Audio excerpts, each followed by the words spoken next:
Good morning students, how are you.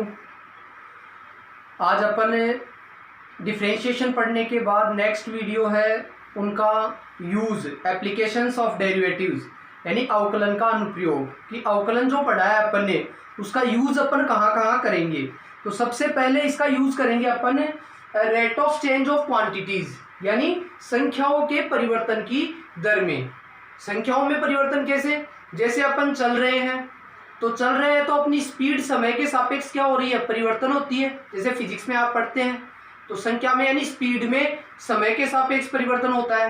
तो आप जैसे मैं डिस्टेंस को एस मानता हूं तो D S upon D T आप लिखते हो, जैसे कि आप डिस्टेंस टाइम के रेस्पेक्ट में क्या हो रहा है, परिवर्तन हो रहा है। जैसे नॉर्मली अपन ने D X upon D T लिखा था, D Y upon D X लिखा था जैसे अवकलन के अंदर, तो D Y upon D X, यानी इसको यहाँ पर किस तरीके से अपन पढ़ेंगे कि y में परिवर्तन हो रहा है अक्ष के रेस्पेक्ट में, y परिवर्तित हो रहा है अक्ष के रेस्पेक्ट में। जैसे मैं कहूँ कि डिस्टेंस है तो कोई भी डिस्टेंस में परिवर्तन हो रहा है तो s को जैसे डिस्टेंस ही मानते हैं अपन, तो D S upon D T यानी s में परिवर्तन हो रहा है t के रेस्पेक्ट में। या मैं कहूँ कि जैसे कोई आपके पास जैसे स्पेयर है और उसकी वॉल्यूम है वो चेंज हो रही है, यानी जो गोला है उसके आयतन में परिवर्तन हो रहा है किसके सापेक्ष, त्रिज्या के सापेक्ष। तो वॉल्यूम को जैसे मैं v कहूँ तो D V upon D R, यानी वॉल्यूम में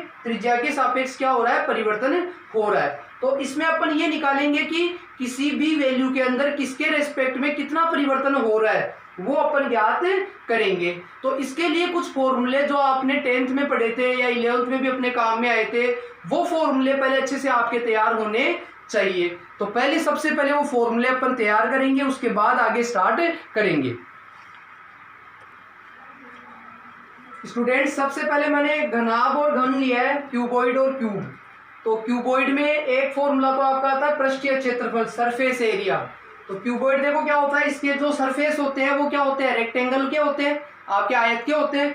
तो ये लंबाई, ये चौड़ाई, ये ऊंचाई, लेंथ, विड्थ और हाइट, तीन चीजें होती है इसमें 6 आपके फेस होते हैं।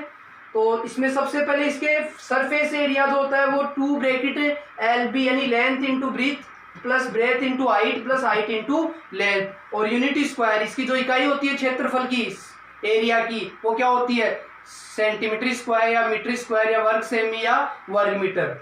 इसी प्रकार आयतन, volume L into B into H, unit cube होता है, यानी घन मीटर होगा या घन सेमी होगा, इस प्रकार से।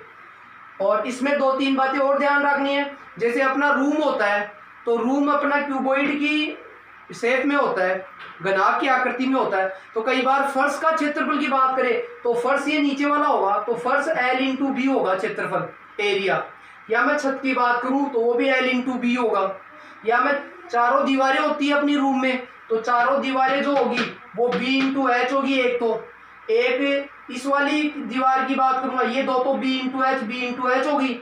इस वाली की बात करूंगा तो ये हाइट होगी तो L इंटू एच होगी। ये सामने वाली दीवार, तो पीछे वाली भी L इंटू एच हो जाएगी।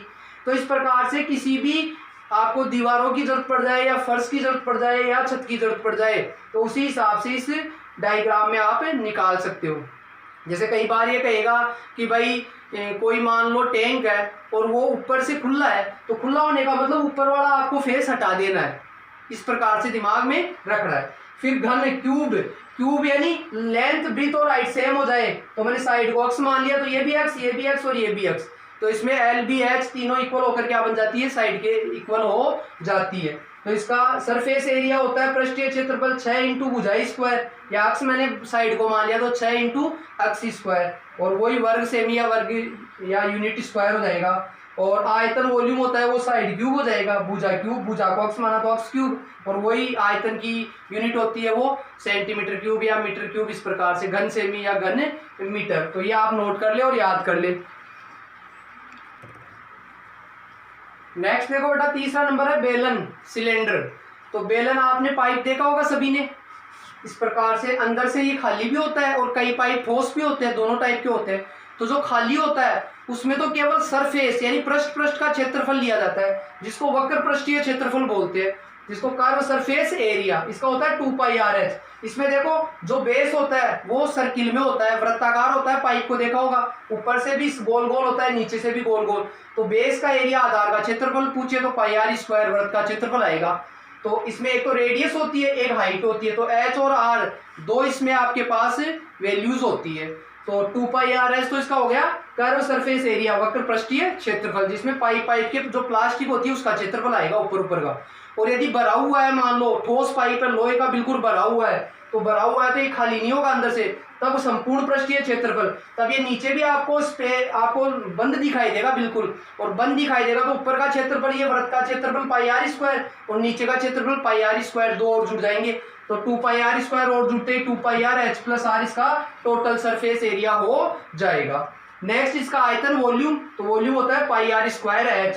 यूनिट क्षेत्रफल की तो वही वर्ग सेमी या वर्ग मीटर जो भी है, यानी यूनिट स्क्वायर हो जाएगी, और आयतन की वही यूनिट क्यूब हो जाएगी, घन सेमी या घन मीटर जो भी है।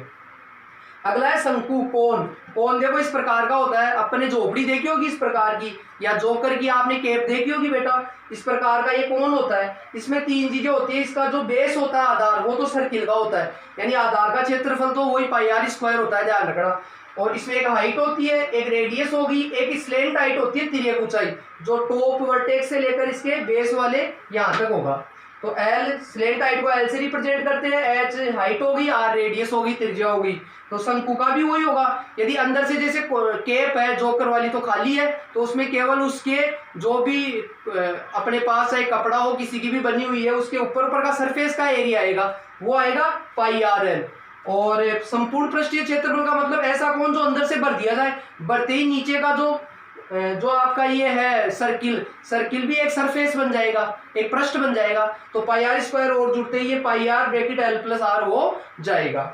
और आयतन वॉल्यूम, इसका आयतन होता है वॉल्यूम 1/3 πr²h, यानी आयतन इसका क्या होगा, शंकु के आयतन का 1/3 होगा आपके पास। तो ये फॉर्मूले भी आपको अच्छे से तैयार करने हैं। नेक्स्ट पॉइंट देखो बेटा, गोला, स्फीयर।